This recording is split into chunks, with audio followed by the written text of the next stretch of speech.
Let's go.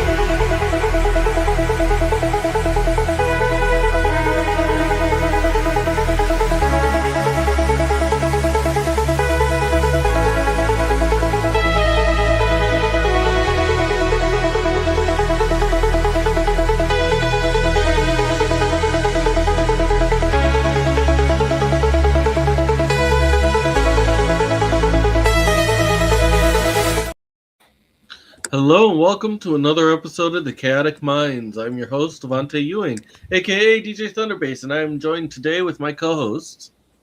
Hello, guys, girls, and squirrels. I'm Henry Montney, also known as Mayhem the Heart's Mace. Greetings and salutations. I am Dark Trooper coming from you live from a secret location, aka my couch. Hi guys, I'm Dom, aka Dominant Visions. How are you? And I am the Supreme Llama Overlord, part fluff, part menace, all spatastic chaos. Are you really? Are you the Supreme Lord, though? No, I'm not. I am the Supreme Llama Overlord, not the Supreme Lord. Good Lord. Oh, my. We're going to get things started off like how we always do with our relationships with Mayhem Hearts Mace.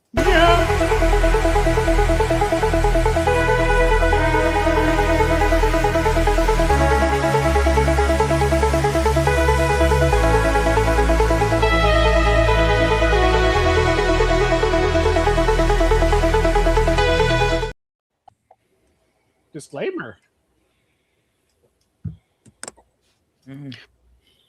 All right. Guys, we're talking about that it's really freaking scary to get married. You're just seeing all your friends on Instagram being like, 100 days till I get married to the love of my life. Oh my gosh, everything's rainbow and butterflies. And you're here like, I'm freaking out. What if I'm making a mistake? I don't know if I'm making the right decision. What if like this is all wrong? And you're like doubting everything. And then you feel guilty because you're like, well, Susie's so excited for her wedding. Why can't I be excited for my wedding? What's wrong with me? What's wrong with my relationship? There isn't anything wrong with your relationship. You might just be someone who feels really deeply. You might be someone who is a little bit more sensitive, or you might be someone who has had really bad anxiety in the past and has always struggled with life transitions. That was me. Anxiety sucks. When these big transitions or life events happen, you might freak out, and that's totally okay. But I know it sucks because you want to feel excited. You want to be like, I'm so excited to get married and my wedding's in 100 days and everything's rainbow and butterflies. And then it's not, and then you get really bummed. And I get that because I was also there.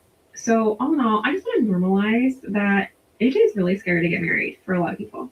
And just because no one's talking about it doesn't mean that people are feeling the same exact way as you. I'm putting it out there. I felt that way. I was freaking terrified. But guess what? It all worked out. And I was able to work through my anxiety because I wasn't actually afraid of getting married. I was afraid of like all these other things that were just like coming up as a fear of getting married. It was a whole thing. But now I started engaged and anxious because I know that this is a real thing that people need help with. And that's why I'm here to help you. So if you are maybe just brothers on the wedding day. Yeah, like that was Wall, by the way. Thank you. He's very interesting with this information. So when it comes to that, you need to communicate, such as communication is the key. You have to have this talk with your significant other. You need to stop just, how can you say, going behind their back with that. Like, you have to communicate. You have to get them to understand, or to at least have an understanding between each other and say these are thoughts, or these are, I don't know what else to think about, or can I have some help or anything? Like, there's things like that. You have the chat, have a talk, you communicate. Sounds like she doesn't communicate too much with her relationship. And when it comes to like caring about like money over love, that's wrong. You should both love each other and work hard and build for it. Work together, earn your keep. Don't let it fall. What I don't get is if she knew that it was going to be scary to get married, why'd she agree in the first place? Because all brides have butterflies during marriage. Everybody does to a certain extent. Like me and my wife didn't. Well, we were like certain we were for each other forever, and you guys are two peas in a pod. You guys took your time, and actually, the problem is a lot of people who get who get scared during marriage is because they get all those. Well, for one thing, they have bad friends putting bad ideas into their head. One, two, they have siblings or family that also put bad ideas in their head, which also doesn't help. You also have that maybe they're putting in the back of their heads that maybe they're going too fast. Maybe this person isn't the one. Maybe it's not. Maybe this person is like they always had those all those questions that every person has in the back of their head. That little voice in the back of your head that says, maybe you're not doing it right. Maybe this is not the right time. Maybe this isn't the right person. Maybe this person is not compatible with you. Blah blah blah blah blah blah blah blah blah blah blah.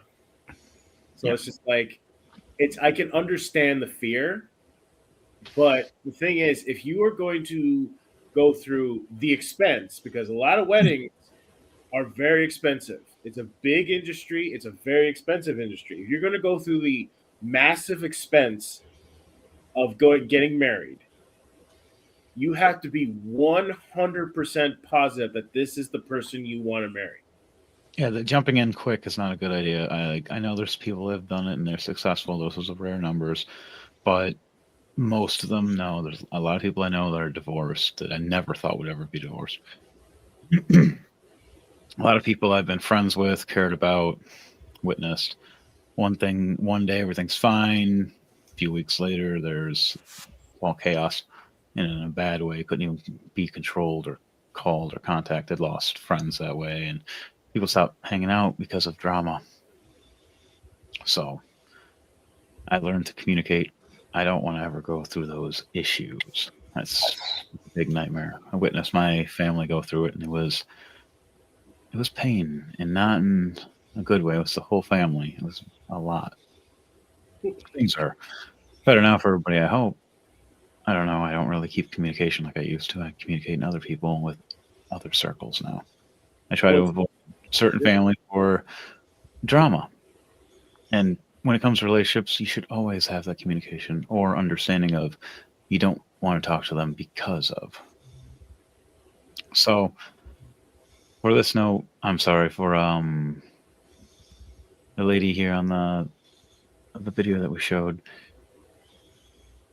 You may be getting lucky with some of the stuff right now, but overall, I think you're going to be miserable if you decide to leave your good man. A good man they're everywhere, but they're not being chosen properly, or they're just not being chosen at all. Or you break them. Or it's horrible things. It's also the opposite. It's that the woman chose the man because of, oh yeah, he makes six figures. That's great. I want that. Or wait, this guy's really handsome. Or it's like they select the person not for the right reasons. That I want a person that I want that not just that is going to be my protector, not just because not because he has a great ass, but somebody who's going to be able to think about where we are going to be when we're in our 60s, 70s, 80s. That's what me and my wife did. Was we sat down and talked about a goal, life things, dreams, and set everything on the table. Explained this who we are. This is what we do. Here's our pros. Here's our cons. Here's our quirks. Here's what makes us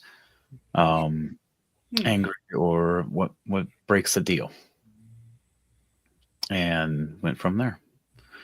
You're supposed to communicate and sit down and talk. You gotta remember that people can always shape and grow and become better people and become stronger, and which from learning from experiences in life, or seeing things and observing, paying attention. Knowledge by learning. Internet's right in front of you as you're looking at through me. I'm looking through you. Internet's right in your hand. You can learn most things. Knowledge is power. The question is what you do with it. But there's also those people who get like married like not for the right reasons. They get married because, oh, I like being a bride. It's like, okay. But then the problem is that then they get divorced. They get married again, they get divorced again, married again, divorced, and they get married like 5 or 6 times. It's like maybe the reason you were getting divorced so many times is because of you, not because of the relationship, or not because of the people you're selecting. It's because you keep wanting to be a bride, not being a person who wants to be in the actual, like, they want all the celebration, all the fanfare, all the fun parts of being a bride, but not the responsibility of being an actual wife. Yeah, they wanted the wedding part, which I do know a few people that were like that. They also knew some grooms that were like that too. And me, I always dreamed about a big one. I had a nice one with my wife. It wasn't like a big giant one. It was more of close friends and family stuff. And then I'm gonna do a renewing of vows later, but that's more of romance, and for whatever she wants it to be, that's what it goes. Because that's the thing, is that those ladies probably didn't realize that you could do renewing of vows. It's just like a re-romantic kind of a reenactment. Not as expensive, more fun. It's more smart anyways, and builds up that how much you care. Show you love someone, you've been there for them. And remember the good times and put bad in the past. But anybody else have anything for relationships before we go into our next segment? Lord.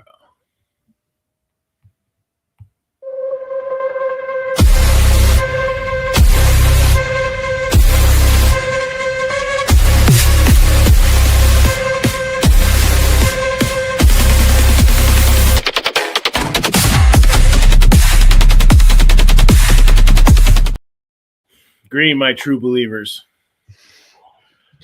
Tonight, with Christmas just around the corner, I think we should talk about certain a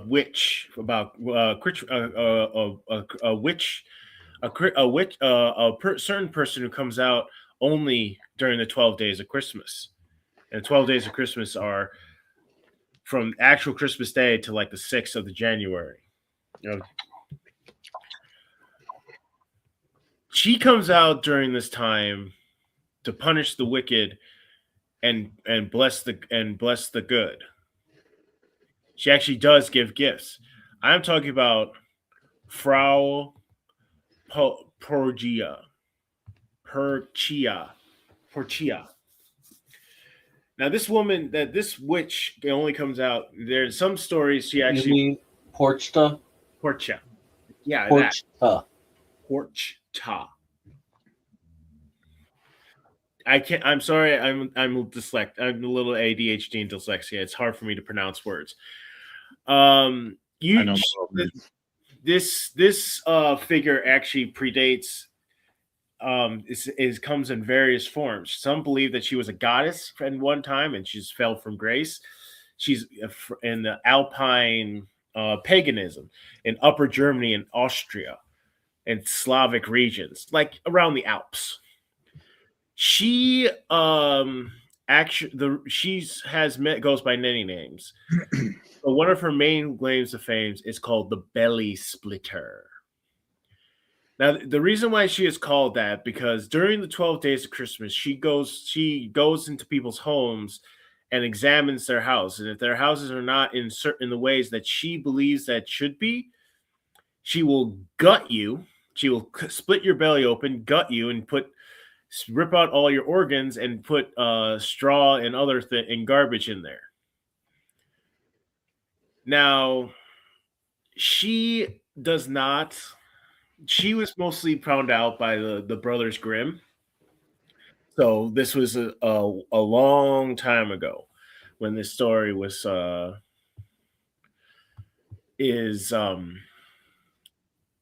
is being portrayed. She but she didn't always punish everybody. If you were actually virtuous or in a good way, she would bring you luck and wealth. Like, one of her tests is she travels around with a cart. If and her cart breaks down, she sees someone come and help her with the cart. You were given good luck and wealth for a while. But if you didn't, you were punished. So, yeah, she she's portrayed like an old hag or witch, like a traditional witch like figure, like ugly, hook nose, knobby knees, and does horrible things. She is the upholder of cultural taboos and norms. She goes into the countryside in midwinter and goes in the household during the 12 weeks. She service household during hard years. She mostly looking for people who she mostly burlesques the people who work hard, like people who work with their hands, like housekeepers and children and workers. And she will bless them with small coins and gold coins and found in their boots or in their buckets but if you had not, she would sell like I said, she'd sell your body and do horrible things. In some stories, she actually sews your belly with a blunt needle and a chain. So yeah, it was not a good idea to piss her off. She was like I said, she hunted mostly during the 12 days of Christmas, and she particularly concerned. Yeah, that's pretty much it. She is still in the modern culture. There's actually an entire festival in Austria, I believe it was. That's hardcore. Yeah, it's pretty hardcore. She's still a pretty recognizable figure in that part of the world around this time of year. So yeah, that's pretty much it for my part. Do we have any questions? All right, so there are quite a few creatures like this. I wonder, does she know Krampus? It's part of the same kind of Krampus is it's part of like the same kind of thing. Circle. Yeah. Like the Krampus also punishes the wicked, the bad children who do horrible, naughty things, and punishes them. The League of Extraordinary Evil Christmas People. Yeah, it's just there's a whole pantheon of dark creatures that come out only during this time of year. Oh, you're gonna love Yule Man then. Yeah. So on that note, it's time for celebrity birthdays.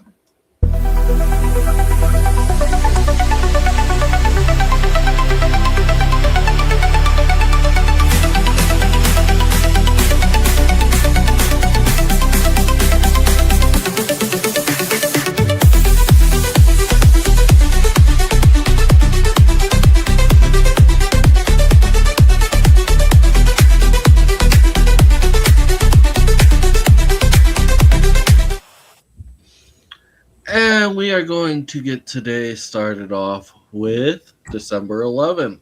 Starting it off with Mr. 619 himself, Rey Mysterio, 50 years old. Oh, snap. All right, got one right here. Brenda Lee, 81, country singer. She's known for rocking around the Christmas tree. Mm-hmm. Nice. I have one. Haley Steinfeld, movie actress, 29. She's best known for voicing Spider-Gwen in Spider-Man Across the Spider-Verse. And she's Kate Bishop in Hawkeye. How about George Mason? He's a politician who died in October 7th, 1792 at the age of 66, which is, for that time period, that's damn near, that's old. He was an American anti-federalist politician and a founding father who represented Virginia in the U.S. Continental Congress. And played about Colleen Hoover. She's a novelist, 46. She did books such as It Ends With Us, Maybe Someday, Finding Cinderella, and This Girl.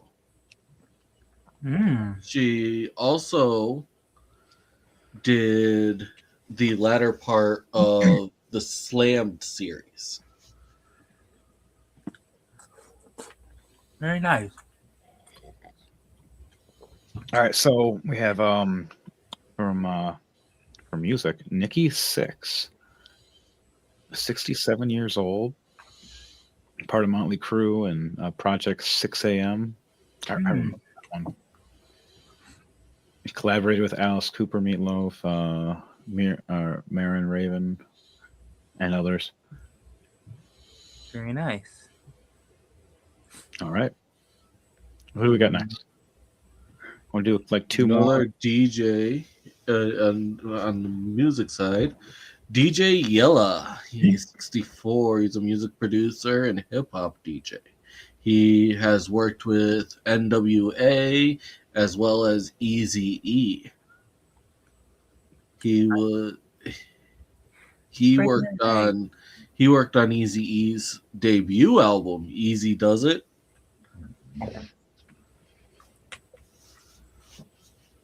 I have one for the final one.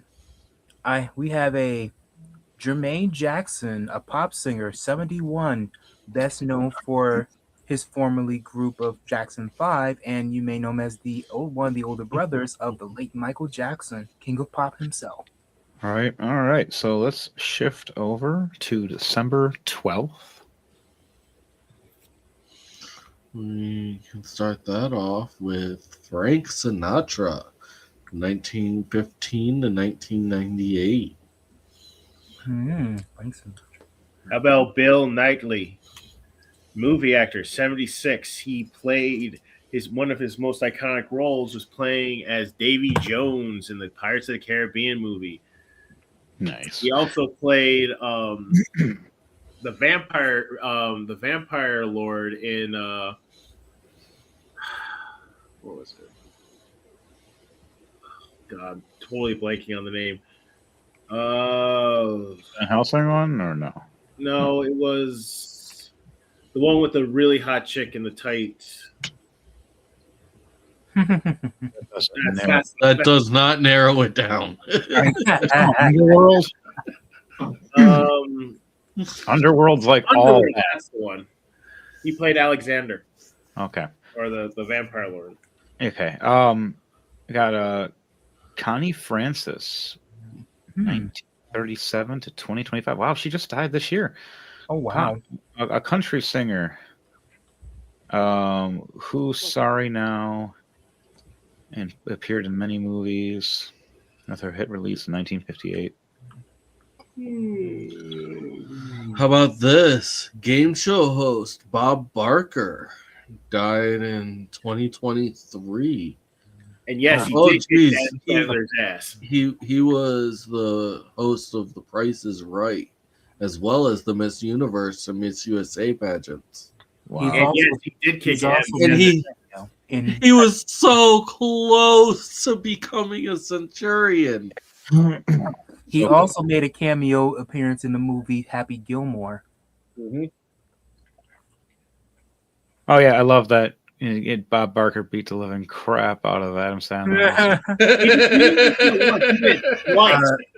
Jennifer Connelly, 55, movie actress, best known for The Hulk 2003 as Betty Ross, and returned in the MCU as the voice of Edith in Spider-Man: Homecoming.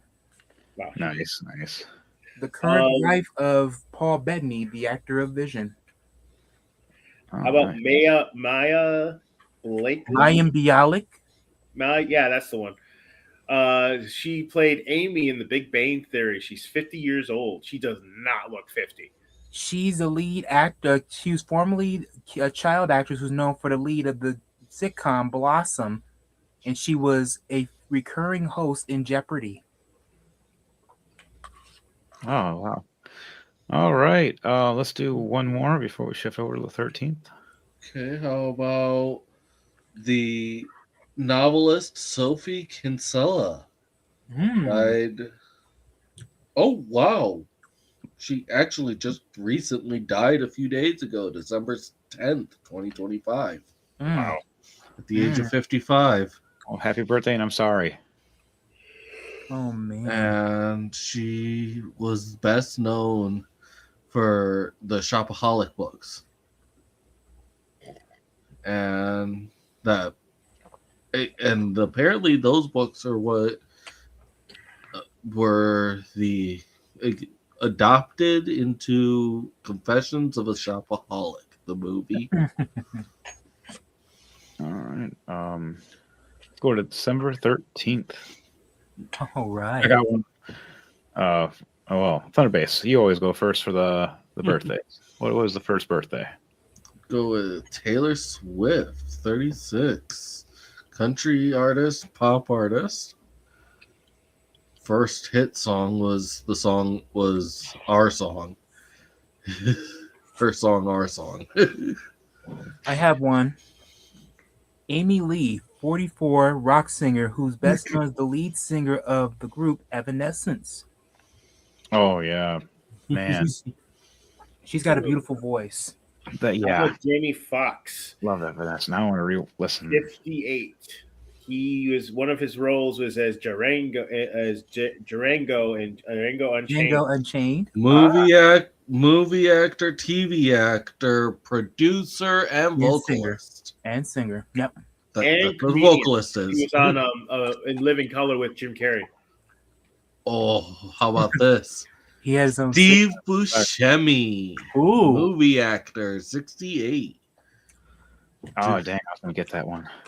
Very funny. Dude's been in a ton of movies. Even in animation? Such as Armageddon, The Mhm. Big Lebowski, Mhm. Reservoir Dogs, Con Air, Big Fish, Ghost World, Desperado, and he is also the doctor from Spy Kids 2. Romero. Mm-hmm. In the animated world, he is Randall in Monsters, Inc., and he's Mr. Nebblecracker in Monster House. And he's also Wayne from Hotel Transylvania. He's also in yes, Charlotte's Wayne the Werewolf. Yes. Okay. He's also in Charlotte's Web as the Rat. Nice. Ooh, got a Michigan native here. We have a Michigan native, Ted Nugent. Ooh. It's nice. He is 77 from Redford, Michigan. His mansion's still out there. I've actually seen it. Here's one. Wendy Malick, 75, TV and movie actress. From where I've seen voice acting wise, she's known as Pacha's wife in Emperor's New Groove. She's Beautiful Gorgeous in Jimmy Neutron's Jet Fusion. And I believe she was in a sitcom called Hot in Cleveland. How about this? Christopher Plummer, movie actor. Ooh, He's the one that played Captain Von Trapp from The Sound of Music. yes, The Sound of Music.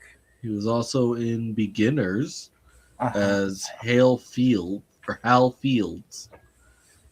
He also did Return of the Pink Panther, Star Trek VI, The Undiscovered Country, The Man Who Would Be King, and he was in the animated film Up. He was Charles. Was he Charles Butts in Up? I think so. Because Edward Asner was Carl Fredrickson. But okay, all right, that's good. Hey man, I can't remember names half the time. I know. One more before we shift over. How about Tony Curran? Oh, 56. Terry Curran. Oh, good He was one. in the League of Extraordinary Gentlemen movie as the Invisible Man. He played as Thor in Marvel's the Thor, the Dark World. I also think he also did a series called Ultimate Force. As He an was SAS fighter. He was featured in Big Mama House 3, and he was featured in The Flash as a recurring villain. All right. Well, let's see. Moving on to the 14th now. Yep. December 14th. All right. We're going to Yes, start it start off with King George VI of England from 1895 to 1952. Why does he look like Tim Curry? He I does. mean, what does Tim Curry look like King George? Daddy? Well, Uh, makes sense. His eldest daughter was Elizabeth II, Oh wow. who became Queen of England. Oh. Oh, Henry, I think you should do this one. The Yellow Ranger. Ah. There you go. Well, you know what, Thunderbase, you can. I know you're more of a fan. You were more of her fan. That was your Power Ranger crush.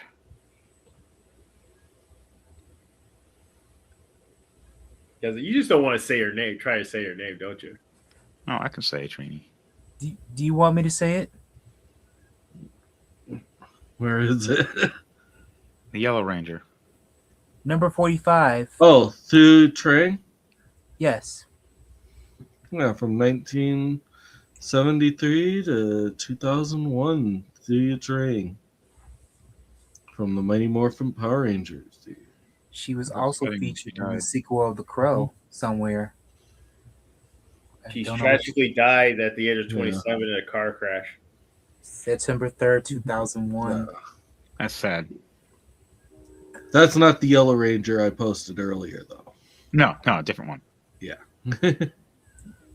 But let's How go. about this? Vanessa Hudgens, 37. Oh wow. She's known AKA for. Gabriella from High School Musical. She She also. also played Sandy in Grease Live. Oh wow. She's Mhm. Blondie from Sucker Punch. Right. No, not Sandy. She played Rizzo. She played Rizzo, not Sandy. Oh wow. That's interesting that she's Rizzo. I mean, it's fitting. I believe it. Now she does music more than anything. Got a rapper here, Offset 34. It's called Offset. Mhm. He was formerly part of a group called Migos. Yep. And he's an ex-husband of that Cardi B. How about this? Alex Gaskarth. He is the lead vocalist of All Time Low. Hmm. He's 38. Very nice. I have one. Jackson Rathbone, TV actor. He's best known for as Jasper Collin in the Twilight franchise. Ew. And yeah, he appeared here. He appeared in Michigan, Motor City Comic Con.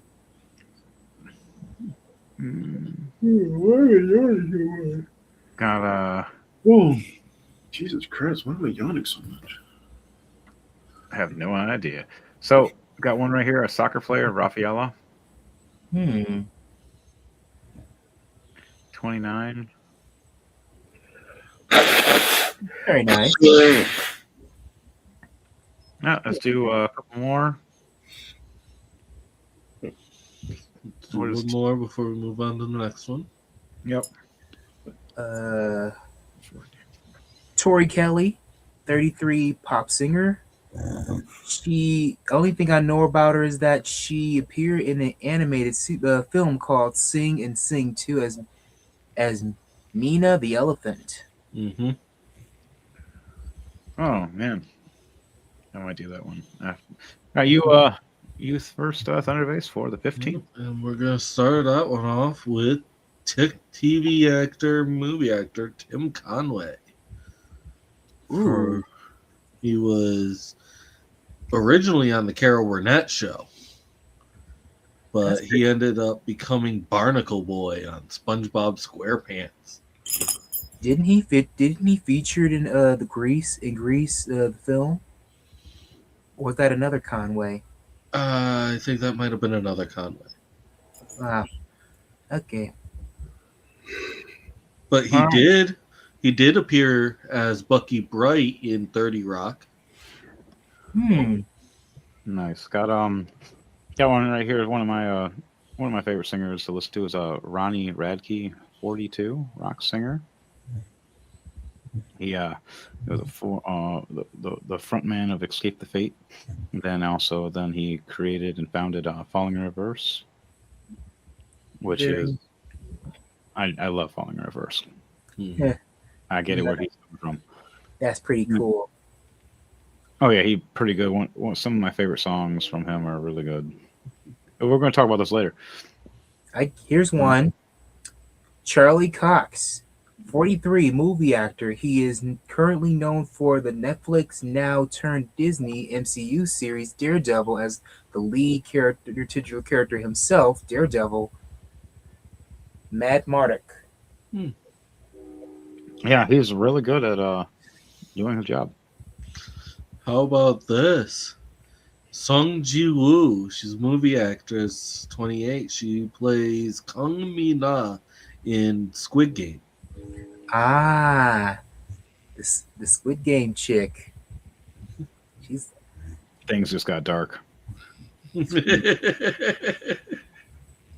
I think my light just flickered. Got Tim Conway. Did you guys get him already? Yes, that was the first one. Then I completely failed already. It's all right, Henry. We still love you. Yay.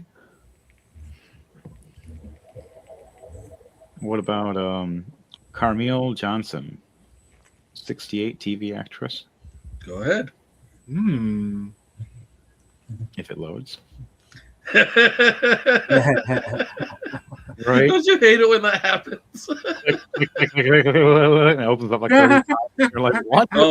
Oh, Carmel Johnson. Yep, I can't read. From Hotel Mumbai. Actress known for appearing in Hotel Mumbai and Hotel Mumbai and The Babadook. Oh wow, The Babadook. For 30 screen acting roles. Nice. The Babadook is a crazy movie. All right, so let's do one or two more before we shift over to the 16th. How about Michael Shanks? He's from Stargate SG-1. Mm-hmm. He also apparently has a role in Burn Notice. Burn Notice was something I haven't seen in a long time. I haven't seen that in a long time. And the last one we got, I'm going to go with Adam Brody, 46, TV actor. Ooh. Best known for films like Ready or Not, Scream 4, and Shazam. Nice. All right, let's go to December 16th. We'll start that off with Ludwig van Beethoven. From 1770 to 1827. Composer. Yep. Classical composer. Mm-hmm. And he is also considered the creator of metal. Oh, wow. Dang. How about Caroline of Aragon? He died. Catherine of Aragon. January 7th, 1563 is when she died at the age of 50. She was the sole survivor of Mary the First, also known as Bloody Mary, who later rule of England. Wow. She was She was the first bride of Henry VIII. Wow, that's hardcore. She's also the one that he completely switched. He completely switched religions just to divorce her. Did he also kill her? No, he only divorced her. I know he killed the best. He killed the second one, and he killed the fifth one because he threw away his good tunic. That's horrible. Ruin the Henry name. Don't do that. All right. Jane. Hey, he ruined the Henry name, not you. I know. Jane Austen, 1775 to 1817, novelist. Hmm. Okay, I got Brody Lee, died in 2020 at the age of 41. He is the one who portrayed Luke Harper in WWE, part of the Wyatt family. Ouch. All right, I got one. Kristen Ritter, 44, TV actress. She's best known for her MCU role as Jessica Jones, and she was known for her role in the recent film Sonic the Hedgehog 3. She's so cool. All right, I got one right here. Benjamin Bratt, 62, TV actor, and I think he did movies too. Kick-ass actor. Yep. Law and Order, Private Practice, Despicable Me 2, Ride Along 2, Doctor Strange. And did you mention his wife is Kitana? No, I did not. How about Karina. Anna Popplewell? Howdy hoody, whatty? She played as Susan. Anna Popplewell? Is that Yeah. what you're saying?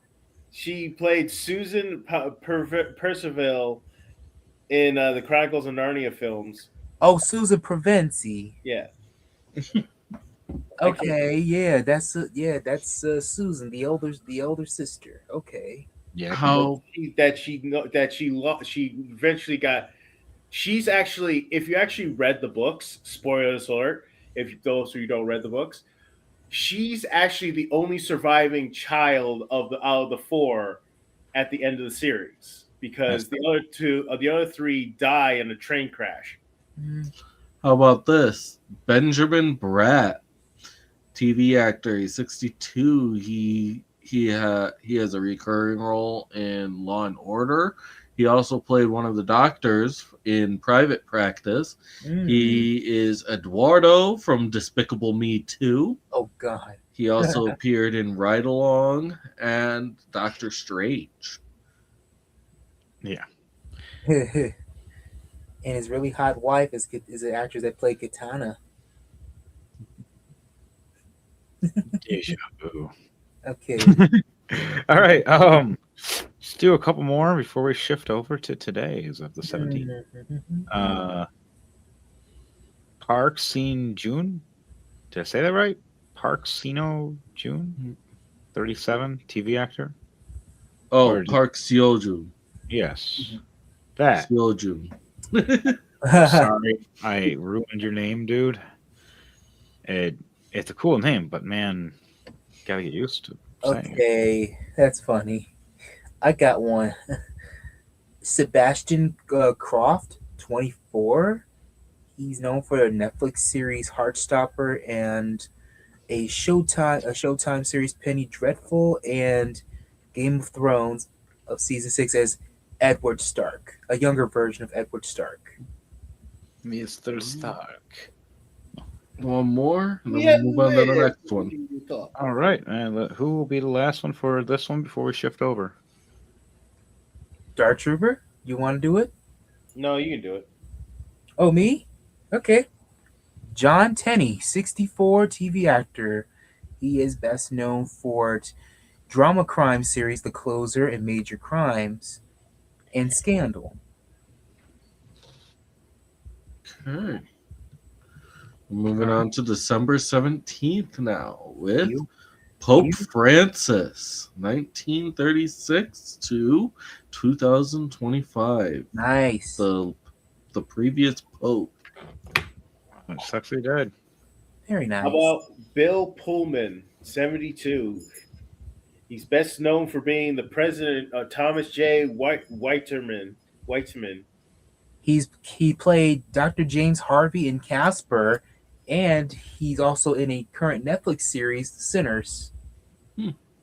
He also featured in Spaceballs in the 80s. Yeah, as the president, as the Lone Star. And his son is in the MCU. Sure. Nice. I got one. Ernie Hudson, 80. movie actor, best known for Ghostbusters, The Crow, Grace and Frank, and last but not least, Duke of Hazards, and the current series, Chris Webber's Family Business. All right, got one right here. Eugene Levy, Oh, good one. 79, Good movie one. actor. American, most known as the father in American Pie. Yep, American Pie was mostly for it. He Finding was Dory. Howie in Bringing Down the House. I mostly remember him from American Pie. How about this? Manny Pacquiao. He is a boxer, 47 years old. He's a Filipino boxer, best known as with the nickname Pac-Man. Ah, you mean Manny Pacquiao? Mm-hmm. Okay, yeah. He was like the Speedful Bunny. Him and Mayweather had that big fight, which turned out to be just a blood or just a money. Yeah, bet. that, yeah. Everybody got pissed.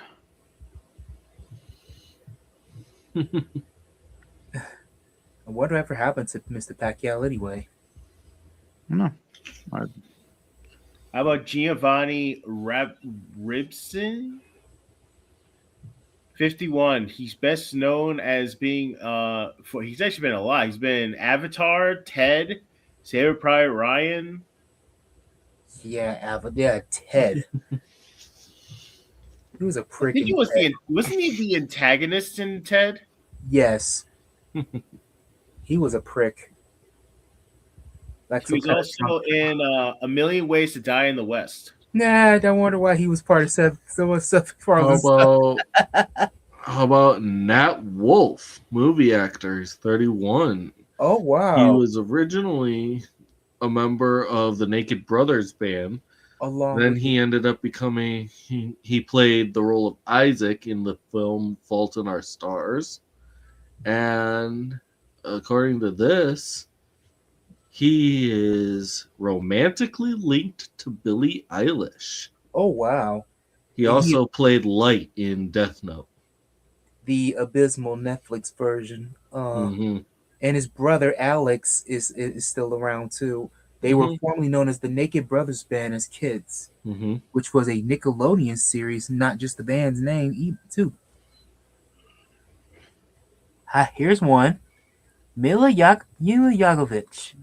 No, I was going to 50, movie actress. She's best known as Alice in the Resident Evil films. She's known for Lilu. She's recently played the flop version of Monster Hunter. Yeah, I was expecting more. It's not hard to do Monster Hunter.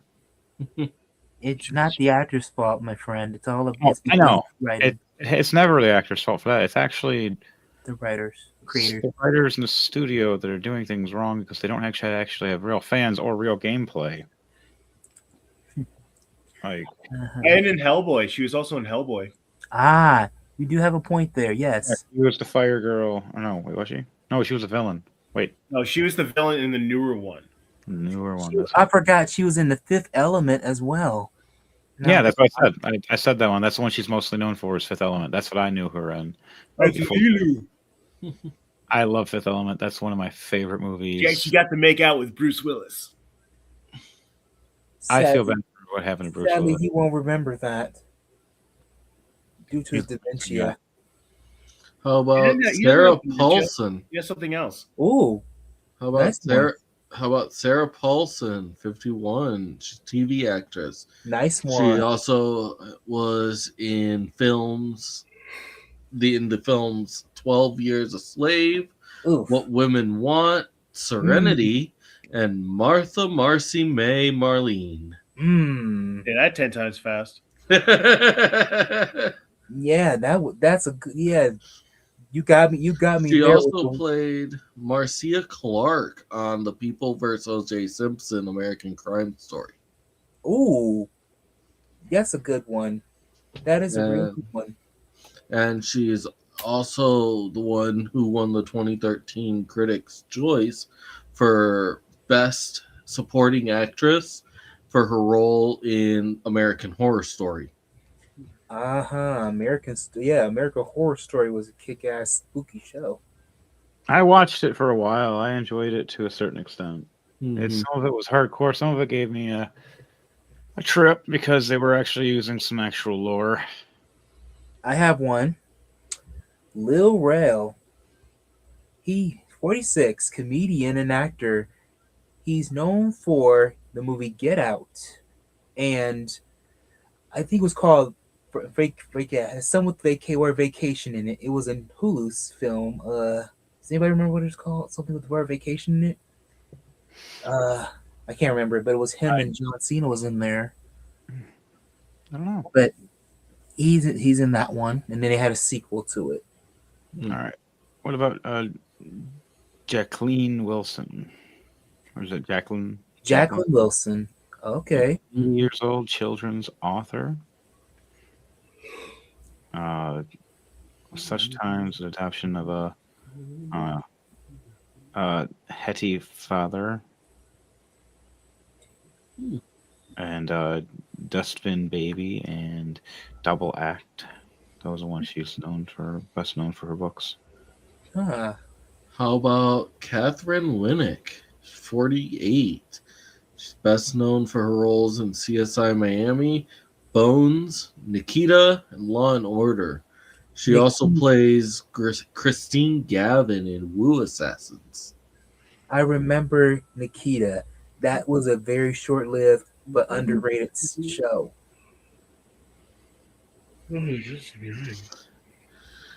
And we'd like to say happy birthday to all of those and to anyone that we may have missed, but it is time that we move on to our safety tips and scam protection.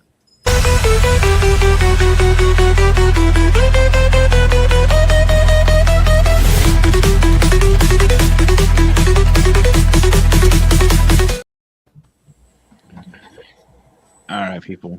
Remember to salt the ground around you when you're for your walkways and shovel properly. And shovel the day of the snow, not the day after, because otherwise it'll turn to concrete. Yeah, shovel accordingly and salt accordingly. And be mindful, be safe out there. Watch out for the ice and snow. Feather your brakes. Stay within 3 to 4 car lengths, depending on the vehicles. Even more for semi-trucks and whatnot. Besides that, everybody else, who else has any safety tips? With the holidays around, you should really be mindful of scammers, of most of all, because there are scammers out there who are looking for your credit card information for during this holiday season, holiday season, because this is the big spending time of the year. One of the biggest spending times of the year, where everybody and their grandma is buying Christmas presents for their families. So, just be aware. Be careful where you put your credit card information. What else? Don't take any wood nickels. Take care of your dogs. Safety tips. Don't leave your stove on. A certain llama has been very quiet. Llama! I noticed that too. Mysteriously, almost suspiciously quiet. Almost like he's plotting something. That's a beard stroker, that is. Wake up. Why don't you put a little bit of makeup? Wake up! Llama! Oh, where does our llama be? Oh, where Fuck you guys. Wake the fuck up. I don't want to. Oh my god. Come over there. What's Damn up? it, Llama. You've been neglecting your damn it llama Dakota. What are you talking about? You're only out 2 now. I'm at 2? Yeah. All right. You've been neglectful, sir. You've been quiet this entire time. I got Started the worried. show and you were out. Is the show over? No, it's like halfway. What segment are we on? We're on safety tips and scam protection. Oh, Your segment. Your segment. all right. There we go. I'm good. Okay, throw me up there, bitch. Safety tips for winter. Yes. Drive straight. Don't swerve. Don't overcompensate. Things happen. Give me a second. I'm still trying to catch up, brain. Throw down salt. Don't use a flamethrower to melt the snow, even though that is the image of so always make sure to salt and shovel. You can actually even throw down a like if you know it's going to snow heavily, you could throw down a light layer of salt before the snow hits to kind of like preempt safety and whatnot. Keep in mind that businesses, at least around where we are, they do not have to be out there actively shoveling in the middle of a blizzard. They have like a time limit from the end of the event in which to clear everything up. What are you saying? What did I do? What? Just there. You've seen right when you were saying that and talking about a team and then realized I looked up and seen llamas salting and flamethrowing everything. I accidentally swapped my counter and the scene with each other because of my. Anyways, yeah. So, so be very careful. Even going to businesses in the snow because just because they are a business, like if you slip and fall in the middle of a winter event, they may not be liable in the slightest. So don't try to be like jackpot. And because I mean that's also kind of asinine to try and sue somebody when you stupidly went out in the weather to begin with. Anyways, give semi trucks plenty of space when driving. Even in good conditions, we cannot stop on a dime. Just because we have 18 wheels does not mean we have 18 sets of brakes. We always stay in their visible spots and don't tailgate the truck. If you're tailgating a truck, you're an idiot. Yeah, if a truck driver has a tire blowout on their at the back end of their trailer, that could potentially damage your vehicle. Do not, under any circumstance, maintain speed with a semi truck while sitting next to any of their tires, because once again, tire blowout, it can take out your windows very easily. Those are about the most dangerous places to be sitting, aside from the blind spots. Try to give semi trucks roughly about 200 to 300 feet before you get over in front of them on the interstate. Oof. The faster those things are going, the longer the stopping distance on those things are roughly about like 600 feet at like 65-ish miles per hour and whatnot. Oh man. Yeah, no, like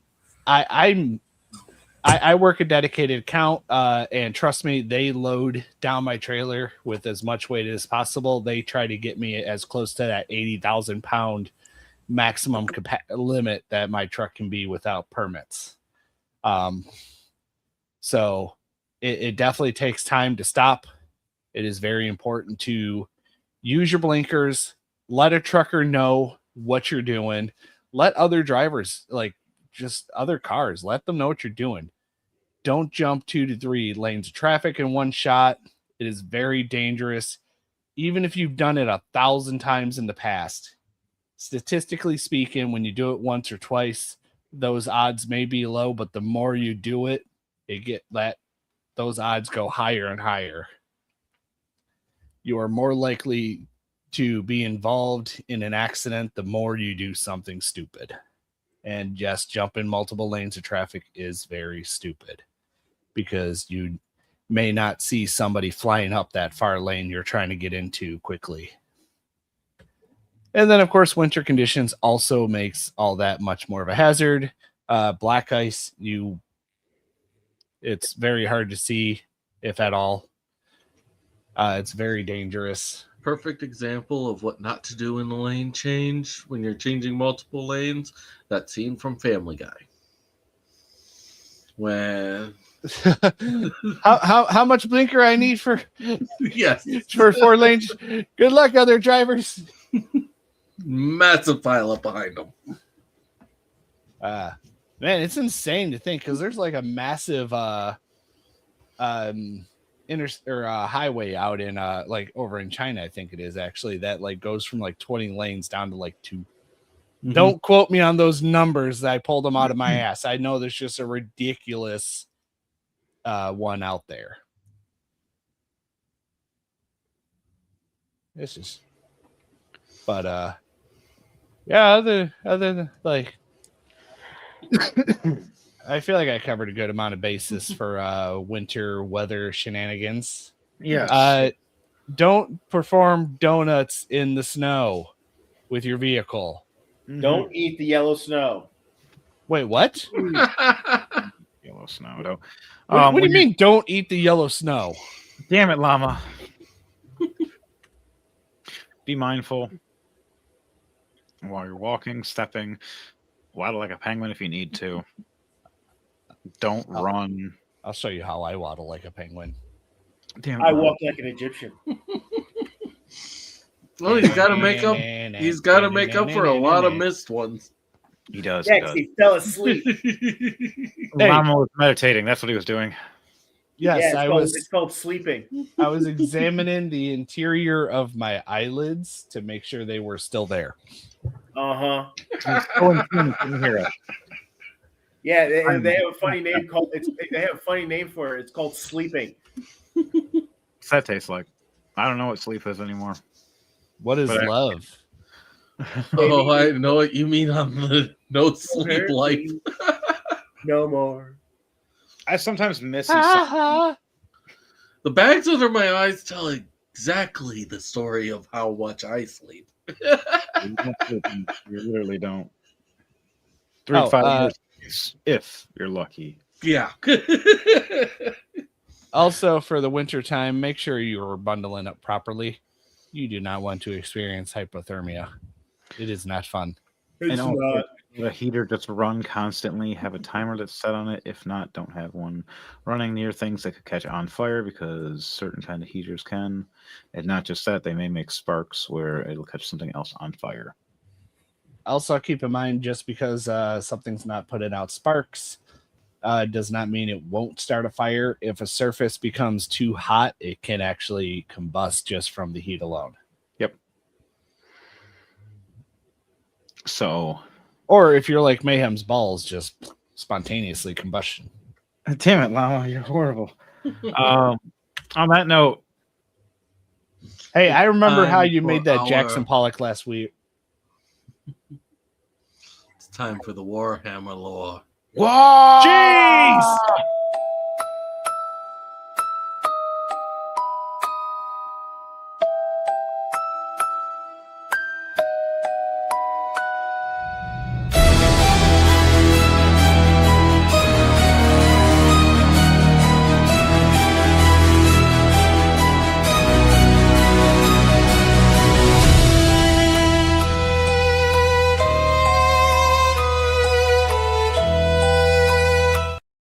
Greetings and salutations. By the will of the God Emperor and the blessings of the Holy Odos, I have been given authorization to tell you this about this transmission. Today we're going to be talking about. We're going to continue our path, our path down the many regiments of our great Imperium of mankind. Today we're going to be talking about a very special regiment. What about womankind? Whatever. Today we are going to be talking about a very special regiment, a regiment who has been in warfare in some of the most toxic, fumed places of a hive world called Armageddon. The thing about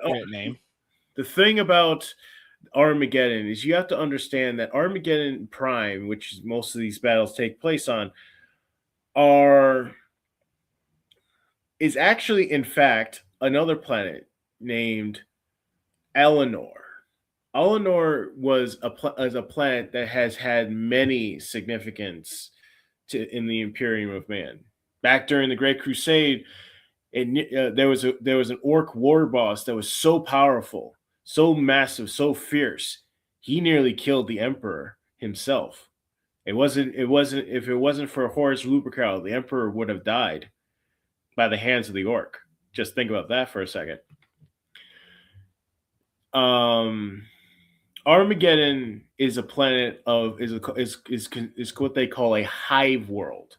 This is a world where the world is covered in massive mega cities.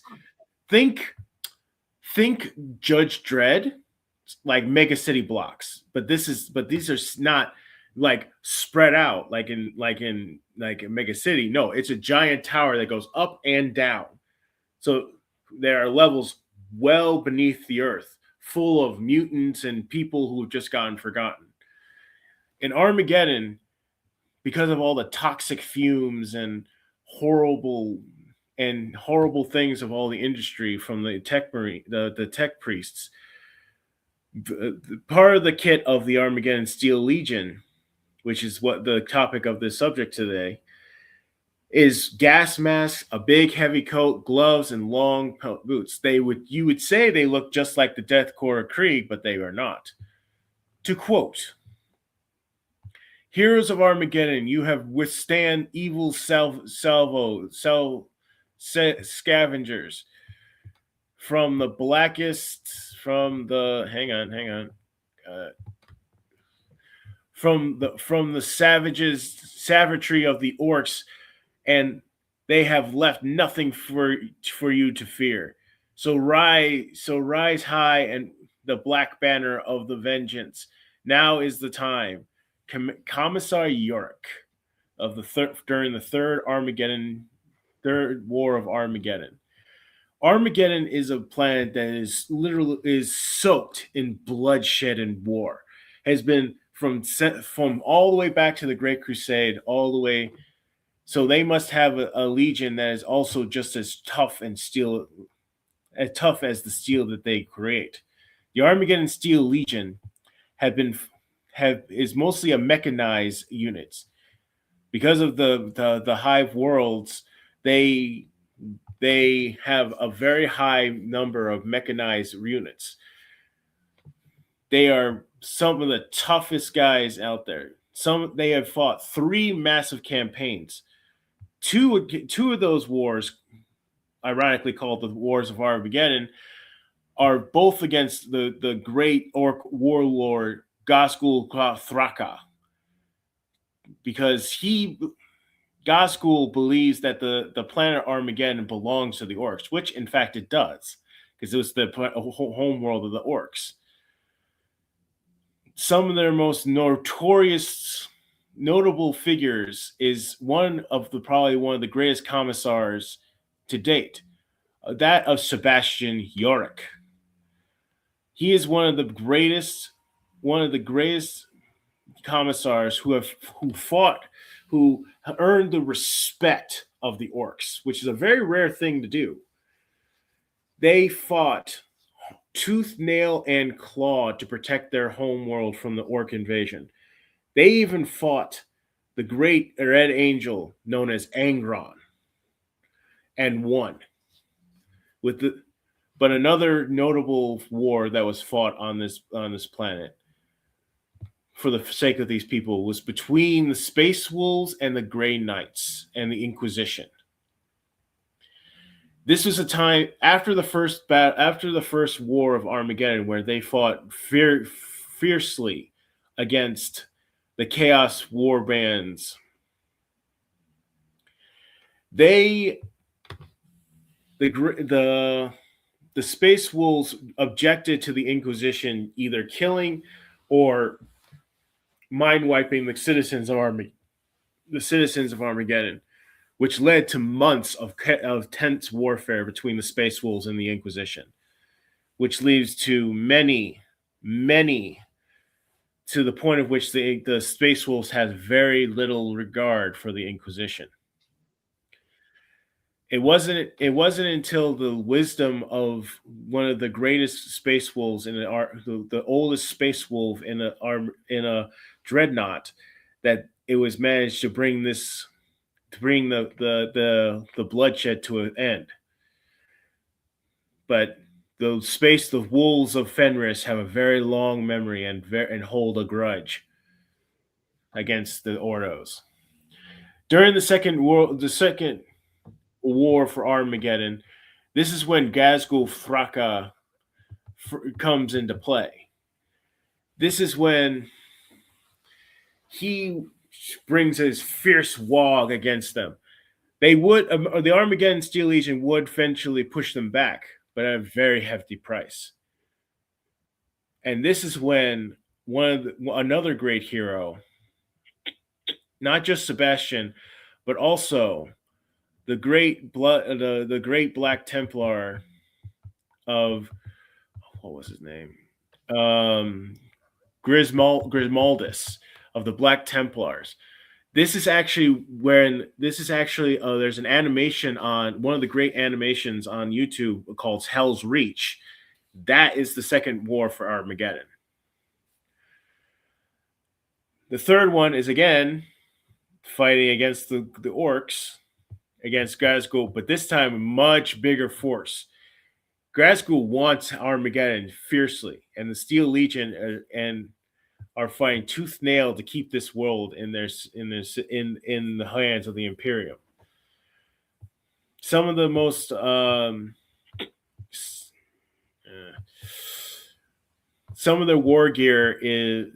most notorious war gear is their version of the las-gun, which is a much more fearsome. A Monios knife, Armageddon Steel Legion, Imperium Guard uniform. Mostly, it's just toxic protection from the bad elements of Armageddon, because Armageddon is not a fun place to be. Couldn't tell you by the name. That's pretty much it. Do you guys got any questions? That's pretty cool. Like, I believe that the orcs should have had their own place anyways. Like, they do. It's called Olenor. I'm just saying that they should have been able to, like, it should have been there the whole time. They should have known about it. It's a secret. Well, actually, it is a secret because nobody in the Imperium knows that Armageddon is actually Olenor. No. We're not going to start this thing where I unintentionally roll nat 20s when I'm trying to be stupid here. You've done that before. Anyway, so yeah, do you guys got any other questions? The Steel Legion is actually a very tough and determined enemy. Astra Militarum. They are some of the finest regiments out there, and they produce some of the finest gear for the other legions. They fight fiercely against the orcs and any other enemies that come to their planet. If the toxic fumes that don't kill you, then they will. Orcs. Ogre? All right. So for the next segment, is that movies or games? Mexico.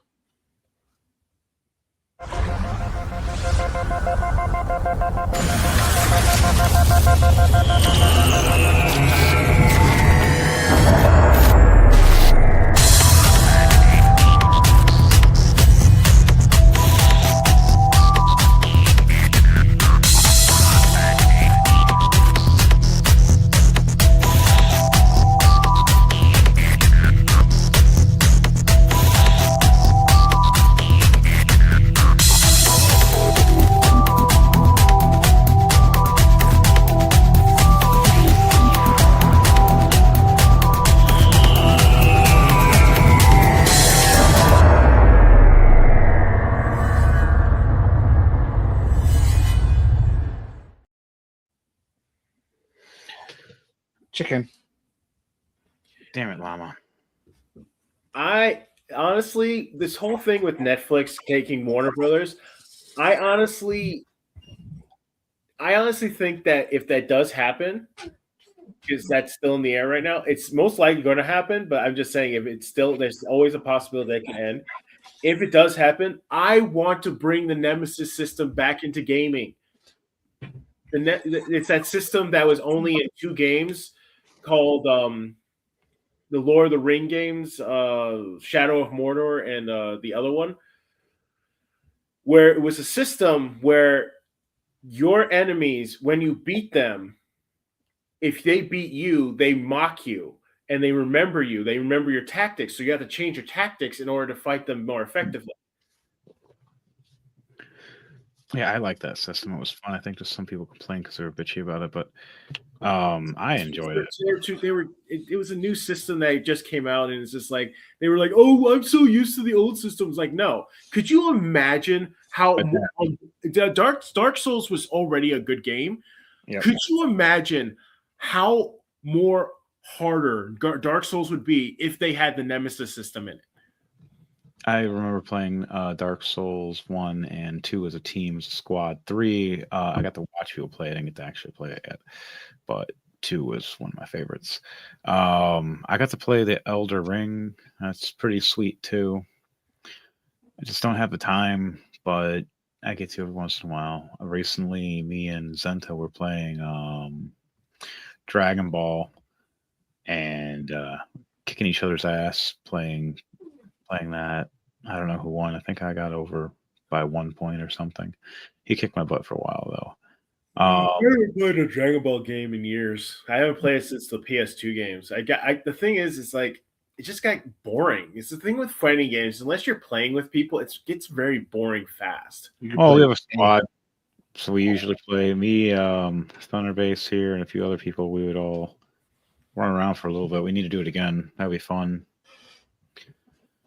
And haven't done that in a while. You also like playing like Call of Duty Black Ops. I was playing Black Ops 2 again with him, and just good old times. I remember fighting the bots and stuff. The bots don't cheat. The second your head peeks over anything, they got you every single time. It's insane. I just knew where to camp or knew where to block or hold, or just because I'm random at times and they have no idea what I'm going to do. Or, oh, look, landmines and claymores. You have no idea if I've set one down. Piece of candy. Damn it, llama. But yes. Zombies is fun, too. I love playing zombies. Good game. Trippy, though. So, besides that, I can't play zombies. Honestly, I actually looked at some of all the trailers from the recent Game Awards. I think it was like a week ago, if I remember correctly. Oh yeah, I'm excited. Some of those games that are coming out soon, like in the next year or two, look really impressive. But again, it's a trailer, so you can't really judge a book by its cover. But always pretty up the trailers. Yeah. Can you judge a game by its cover? Yes, you can. To a certain extent. The thing is like I will agree with Devontae with DJ with Thunderbase is that I have played games where they had a really great trailer, but then when the game actually came out, it just totally sucked. Sometimes there just weren't finished games. That was the problem. That back in the day, they used to actually build the game up and finish it, and then have to make sure it doesn't have bugs. And then they would have like bonus discs later on to addition to the game. Like that was fine. But no, what they're doing now and trying to make it all digital. No, I don't like that. I don't like the concept of all digital because one day you just decide to pull the license on something that I paid a monthly subscription for, and probably put extra money into for cosmetics for certain looks and stuff for 10 years. And then you just decide to take it away without me ever being able to play the old school way with a reminiscing the game, just playing it, just at least the basic story mode that you had originally for it, and maybe like if you had landline with people or something. But they try to do that with some of the games recently, and I don't like that. I like physical copies. Back in my day, if your game didn't work, you pulled it out, gave it a blowjob, and shoved it back in. Not wrong. Not wrong at all. But like, there's another trick to that as well. I learned as well with like eye drops and You give it a good spanking. eye drops, the keyboard and a light date like crossing over it. But those are my tips that I learned. Not something you could take hold on without testing yourself, without breaking your own stuff, just in case. Don't over anything. Besides that, I like a lot of different games. I've mostly been playing like phone games lately, like just like Watcher Realms and Mekaroshi and stuff. Besides that, D&D. Love playing that. I've been working on a lot of stuff, doing our next show. Nightmare Before Christmas. Yeah, that's Show what you a Nightmare Before Christmas. Thank you. It's So- just me running around naked Damn it, on Llama. Christmas Eve. Me chasing you with a fly swatter. So you have to find it first before you can smack it. I'm gonna cry. Damn it, Llama. All right. On that, on to the next segment. Never. We can start political chat next. You're a Nope. political chat.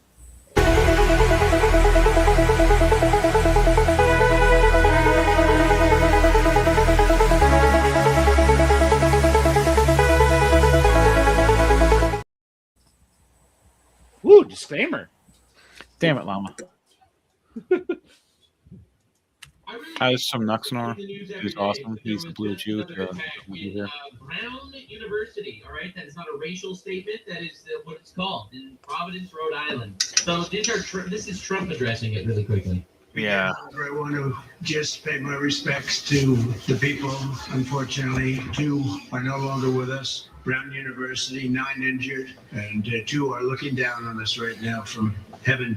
What a nightmare. And likewise in Australia, as you know, that was a terrible attack. 11 dead, 29 badly wounded, and that was an anti-Semitic attack, obviously. And I just want to pay my respects to everybody. I must say, in Syria also, we had an attack in Syria, and we had 3 great patriots terminated by bad people, and not the Syrian government. It was ISIS. The Syrian government fought by our side. The new president fought by our side. But I just want to pay my respects to the families. We also had 3 injured, but 2 of them are already out of the hospital, and one's going to be okay. But we lost 3, so it was a rough day. But to Australia and the Prime Minister, to everybody that we know so well, we get along with so well. Yeah, nightmare day. Yeah. Like this, like, why are we having all this violence during the holidays and everything? Like, I know it just sounds weird to say it that way, but this is the time people just should be trying to think about doing good things, because maybe you won't be doing bad things later if you do some good things now. And it just, the whole Islam attacking and the whole, like, it just, why? It's basically because they view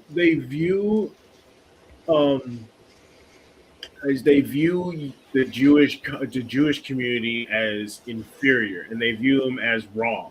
I feel They view every religion that's not Muslim as that way. That's everybody. They're just the Mhm. main target right now because they're one of the lower populations they can just eradicate, and they have had a scuffle with them for years going, we wiped you out. No, we didn't. We wiped you out. No, you didn't. We wiped you out. We take the penis. No, you didn't. Honestly, Dogs. But still. honestly, in America, you have a right to believe in whatever you wish to believe in, which is, I actually am a firm believer of that. It's just when your beliefs counteract with the law, that becomes a problem. Like, Yeah. I know in a lot of And the law first. countries they still do female circumcision, but in America it's illegal, and Yeah. any doctor who does it deserves to not only get disbarred from losing their medical license, they also deserve to go to jail. And I Yeah. guarantee you will not like Mhm. what happens in jail They if they shouldn't even find be out- doing it to men, like, or to boys and everything when they're first born. Like, it's not cool. It's not good. Like, people can, soap and water exists now. You know how to clean your junk. But speaking of medical, there are two nurses that got caught in a video finding a Jewish man finding out he was Jewish, and then them saying horrible things such as when they find out people are Jewish while they're working in a hospital, they mysteriously have accidents and they kill them. Yeah. What is going on here with this? This is disgusting. What happened to the Hippocratic Oath? Like, can you not? Does it not exist anymore? Like, you don't have honor amongst that, but it's fine for it the opposite way. Like, if it, but like a Jew would, if they had the opportunity, they would be nice. They wouldn't be killing you. What is this? Texas I Democrats? haven't heard a good Democratic argument of, great, let's help people, but how are you? There are nasty people. There are welfare queens. There are nasty people who take advantage of the system and take away from those who earned it, take away from those who need it. So how are you going to take that into account? How are you going to make sure we cover that risk as well? The biggest welfare queens in this country are the giant corporations that don't pay a penny in federal taxes. The biggest welfare queens are the CEOs who get a tax deduction for flying on a private jet. It's not hungry kids. It's not working parents who work multiple jobs to provide for their families. I agree with you that we need individual responsibility. And I don't want to create a culture of dependency. I want a hand up and not a handout. You know, I believe that you don't give a man to fish, you teach a man to fish. But if you're going to take your friend out on a boat for the day to teach him how to fish, you want to make sure he had breakfast that morning. You want to make sure he's not sick, because that allows him to learn how to fish. Again, I was a public school teacher, so I saw how when kids showed up hungry, they couldn't learn that day.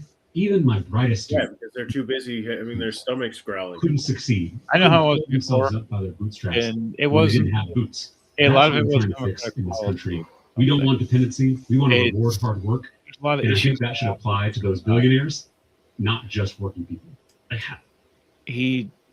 There's an understanding that there's a bunch of fraud that's been going on of taking actually from the people and giving it to others right now. They don't realize that the distribution was giving it to the illegals, not the undocumented. Undocumented means that you just like got pulled over and didn't have your paperwork or your license on you. That's undocumented.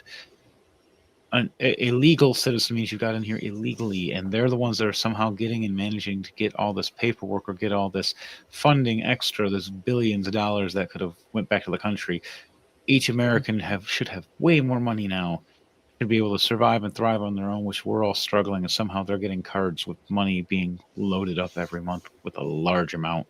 And they're buying luxury houses and cars, and their IQs are like at 70 and 60, and you'd be lucky if they hit 80s. And I'm not even trying to be a dick. That's actual proven statistics, and math is math. Yes, and unfortunately, the IQ of majority of people here in America are being brought down by it. Yep, because we are suffering because of it, just like how they're saying about the starving kids thing, because they're not taking care of the actual kids that should be learning, growing, and giving all the vitamins, nutrients, and minerals to. They're giving them to other people instead, and in doing so, we are suffering and damaging our next generation, and that's a big problem. Well, it's not just that, but it's also just the sheer lack of funding for our education system. We are so far behind. We're basically only outbeating third world countries when it comes to education, which should not be the case. We should be at the bare minimum, in my opinion, at the bare minimum, we should be in at least the top 10. We're supposed to. It used to be. Mm-hmm. America was one of the smartest within the 50s. And yet every Ivy League school is located here in America. Yep. They're making more housing and more rooms, but for who? It's not for an American boom. Mm-mm. I think it's for something else. It's for the chickens. We can call them that, yes. Damn it, Llama. But let's go to this next one by Ben Shapiro. Islamic terrorists killed at least 15 people in Bondi Beach Plus, mass shooting at Brown University, and Rob Reiner and his wife murdered in Los Angeles. A dark day across the board. Also, in 10 days, episodes 1 and 2 of the Pendragon cycle, Rise of the Merlin, begin streaming for Daily Wire Plus all access members. No one else is bold enough to make something like this. Nobody was going to bring this legend to life with the scale and conviction it deserves. It's big, it's demanding, and it's risky. But we built this company to do this sort of thing. And now we're doing the same thing. That's what I was trying to do. DailyWire.com/subscribe. But yeah, you can. Well, on Sunday, Go ahead, the Where- worst shooting attack Well, there's a in little- modern Australian history happened. It was a terror attack against the Jewish community in Australia. According to the Wall Street Journal, 2 gunmen killed 15 people during a Hanukkah event Sunday on Sydney's Bondi Beach. What officials called a terrorist attack on Australia's Jewish community. One suspect was killed, the other is in critical condition. It was the country's worst mass shooting in nearly 30 years. Authorities increased the death toll after a 10-year-old girl and a 40-year-old man died in the hospital. Over 3 dozen people were injured as well, some seriously, including 2 police officers. And both the Apparently, guys. the suspects were a father and a son who legally owned 6 guns, despite the firearms laws in Australia, which are indeed incredibly restrictive. Bad people are going to get The guns. 2 shooters were, of course, radical Muslims. They stormed the family-friendly Hanukkah, according to the are New York very Post. restrictive when it comes to guns. Yeah. But Everybody should have guns. If everybody had a gun that were being shot at by the beach, I promise you that wouldn't have lasted 5 or 20 minutes, as they stated.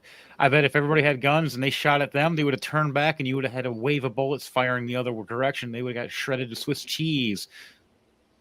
yeah, That's but the problem is the reason why those laws exist is because Australia was having the exact same problems that we're having right now with gun control. But when they introduced gun, Because they made laws. And that's the problem for that. No, you got, and you should have basic stuff, but you're making it hard for the guy that's a law-abiding citizen. What's a gun? Damn it, Llama. But you need to have less of a gun law. You just need the basic gun laws and teach it to an understanding in a school like they used to teach it in schools. And teach it so self-defense. Because if everybody had a damn gun on them, someone would have popped his punk ass for killing a bunch of innocent people because he's evil. And he thinks because he was brainwashed by a cult. Go ahead. I was just going to say it's why no one starts anything in Texas. Yep. You don't start, like, technically, Michigan is open carry as well. You can walk around open carry, but the laws here are so weird that sometimes you get flipped for it for no reason, and they check your stuff or try to confiscate it because they just want to. But that's near horror there. But the point is that you should be allowed to carry something of defense and protection, and then it go through certain classes over time to see if you are mentally capable to be carrying outside, and then you can keep it in your home for such as self-defense. And then, over years, if you start taking you take a logical test to make sure you're not a suicidal person and whatnot over time, where they have to take your gun away. But there should be that for class stuff, so you legally everybody can own a gun to a certain extent. Kids would have been able to defend themselves. Little children died there because of this. If all those parents or any of those parents or even one of those parents had a spare gun or had a gun on them, it would have been different. There wouldn't have been as many innocent people dead. That bad person just took a bunch of souls. He is evil and bad forever. So was his father. His father died and he rots in hell no matter what they say. Well, and then the son got arrested, and I hope that they give him a public death penalty. Because you don't do that. You don't kill innocent people. Especially just children and stuff, and laughing about it while you keep doing it for a cult reason. Okay, my point is, your side of the aisle Newsman. knows that the prices are bad. They knew that the job numbers were bad in the summer, so they fired the girl that gave us the numbers. They knew that the job numbers were bad in August, so they hired a yes man to do it. Then they didn't release them for October because the job numbers are terrible. And they know that the economy is terrible because they're on Fox News saying, by the way, for Christmas this year, you don't need to buy gifts for anyone over 18 or anyone under 3. Let me play that soundbite. Do you have that? Oh my God. Remember, adults don't need gifts, okay? Focus on the people in your life who are age 3 to 18. Grandma doesn't need slippers. If they don't live by you, don't get them a gift. Wow, it's literally like... So, if you want to talk about killing Christmas, they are literally priming their audience for not having enough money to buy presents. So you tell me you think the economy is good? You are Don't get your grandma those slippers. They literally just argued over, oh my God, he said, no, there's plenty of jobs running and going. Some people just don't want to work, and some people don't know how to work, and they're scared to. I see now hiring places everywhere. I'm sorry, but if there's someone that you care about, you should want to get them a gift, no matter what age they are. That was my issue. That was my issue about that. It's just Fox News. It's like, how dare you come on the record and basically tell people that you shouldn't buy presents for your family just because you don't have enough money. It's not even just that you can make gifts. I was about to say that. It's like handmade gifts or just give mean a lot more to somebody because it's something that comes from your heart. Or if they like it, if they like your cooking, make them some cookies. Or take them to my sister and I'm buying my sister and myself tickets to go see the new Wicked movie that came out last month. We're going with my other sister, and we're going to go see the new Wicked movie. That's awesome. That's my Christmas gift to her. Nice. Yeah. So yeah, like everybody has their thing. Like I already got my family some Christmas and Hanukkah gifts. As all I had, I made sure that they got something, and I don't care about me as long as the bills are paid. I just find it irritating that she would go on the record and say that on the record, and it's just like it just makes you look so bad. They all did. They sadly CNN looked bad too for just trying to pull it out like that. As it literally just like, oh my God, look at they have nothing else to. You're a news. You should be looking for news. You shouldn't be bitching at another news channel. They're both. They both shouldn't be doing either of the stupid things they're doing, and it's dumb. That's why you need on the ground news. You need actual people around. You need people checking things out, not pushing narratives, not taking pays from government or from other interests that are pushing a narrative deliberately. That's why I don't usually watch Fox or CNN. Yeah, I watch other stuff too, and I watch the I forgot what it's called. I mean, CNN has its moments in certain regards, like a lot of the international stuff they do well on, but they don't do so. That the problem is CNN is just too big. The problem is that they try to do a large, broad strokes of news. Why do you think they're called the Clinton News Network? They're helped and paid and funded by it. But let's get to this next clip here, and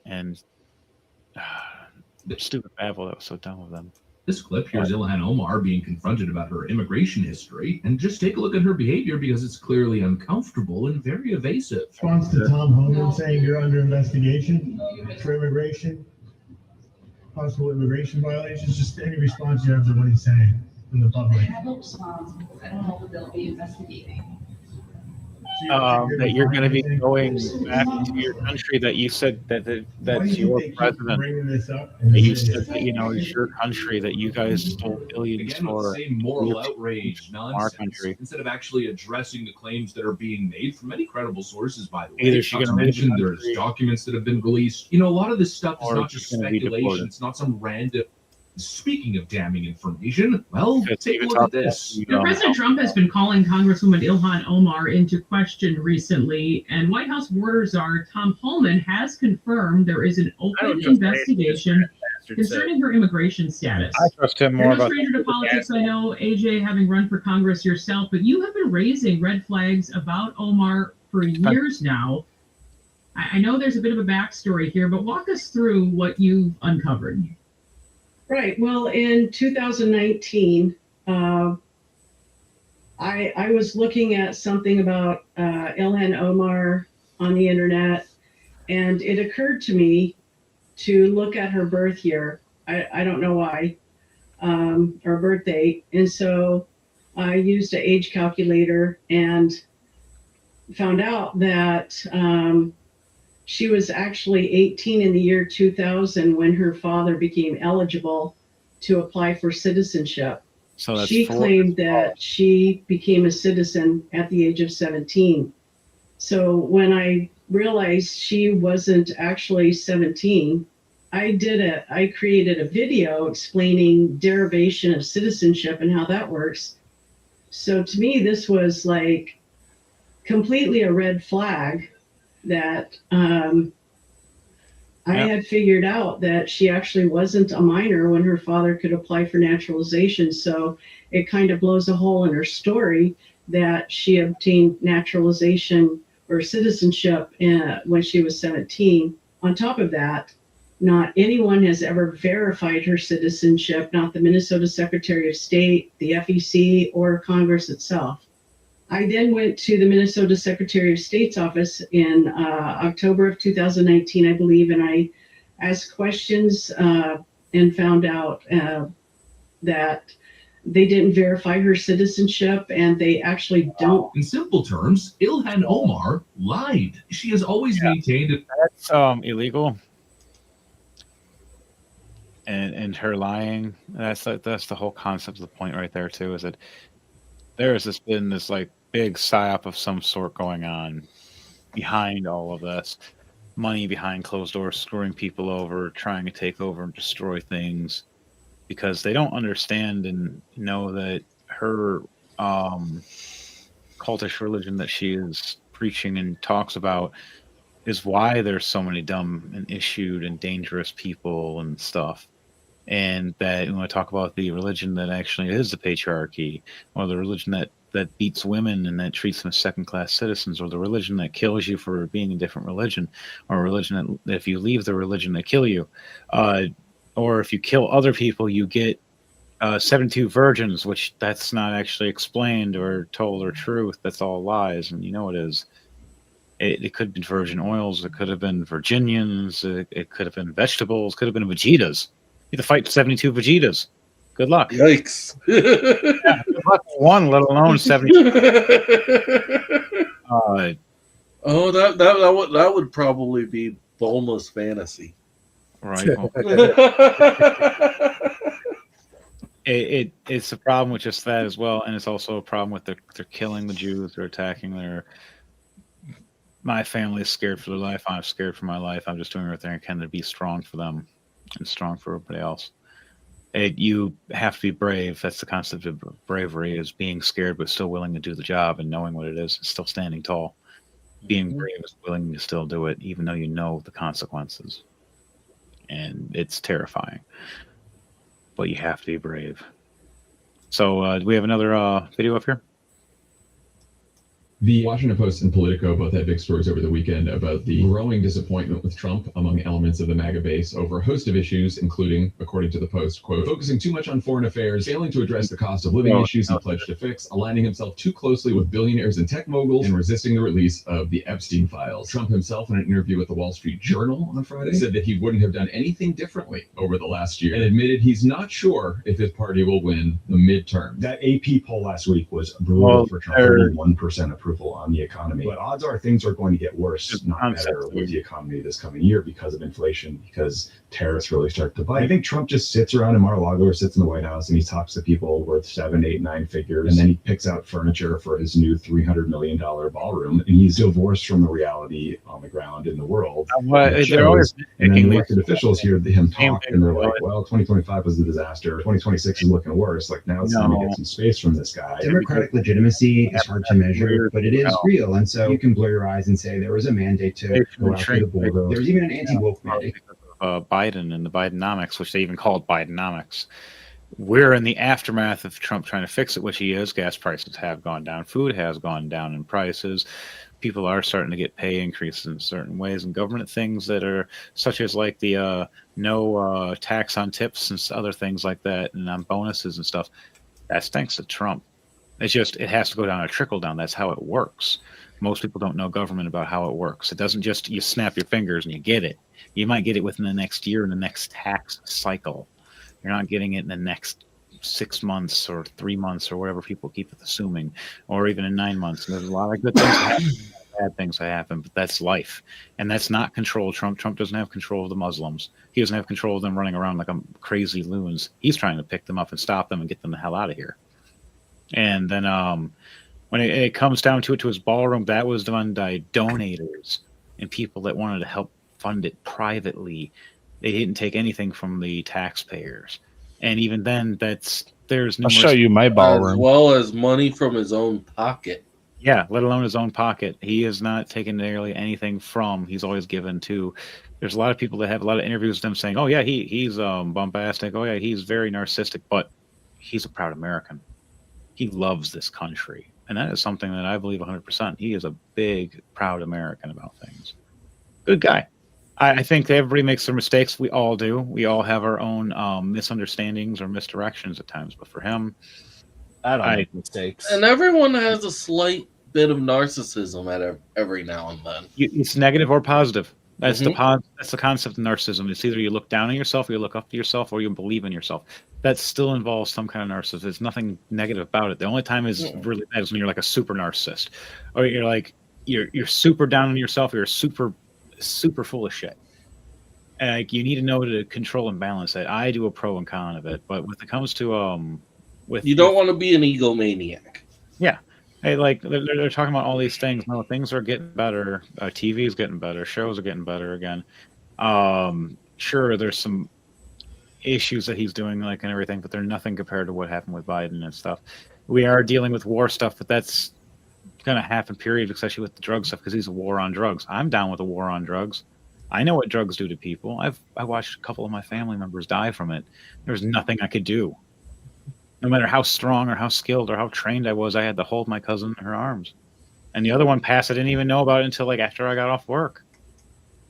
And then that's the point when it comes to politics. The people keep fighting back and forth between with the left and the right, the red and the blue.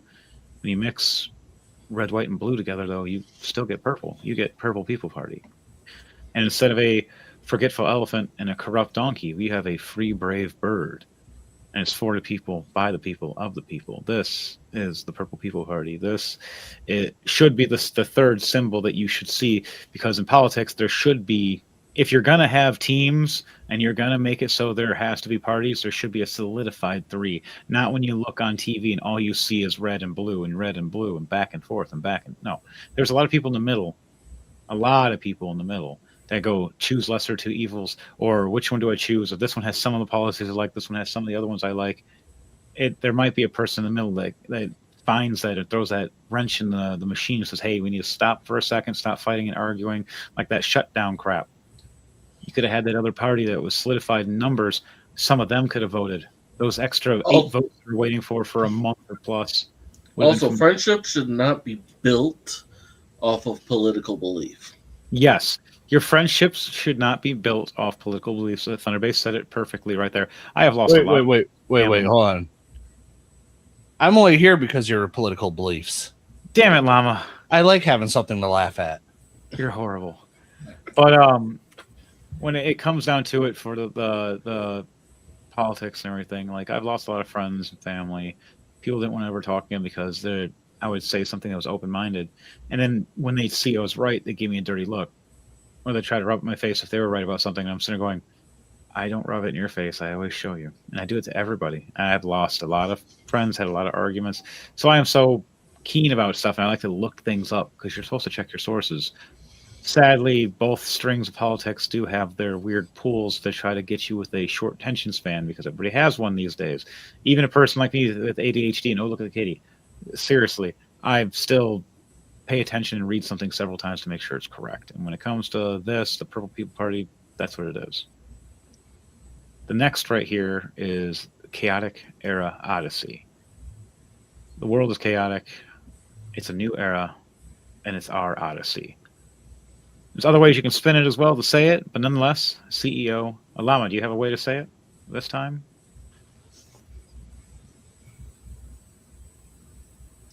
Good, Llama.